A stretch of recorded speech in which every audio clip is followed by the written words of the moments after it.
माननीय अध्यक्ष जी, ये विधेयक देश के संपत्ति से खास, जैसा आपने देखा होगा, एक समूह को कहीं ना कहीं फायदा पहुंचाने के लिए बनाया जा रहा है। मेरा मानना है कि इस विधेयक के जरिए कहीं ना कहीं वो सारी नीतियां जो छोटे हमारे ट्रांसपोर्टर्स होते थे उनको दबाने का इस विधेयक के जरिए प्रयास किया जा रहा है।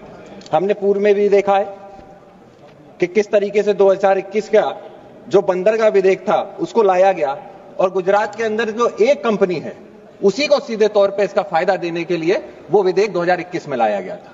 इसी तरीके से आज 2025 के अंदर जो आज ये विधेयक आया है, कहीं ना कहीं ये विधेयक भी राज्य के अंदर जो छोटे ऑपरेटर हैं उनको दबाने का काम करेगा।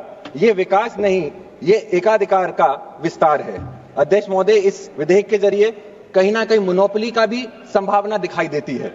जैसा कि 2014 से 2024 तक सिर्फ एक समूह को पूरे बंदरगाह का ट्रांसपोर्टेशन का काम, कार्गो का काम दिया गया। उसका परिणाम यह था कि जहां पे 14 बंदरगाह एक ही समूह के पास देश भर के आते हैं।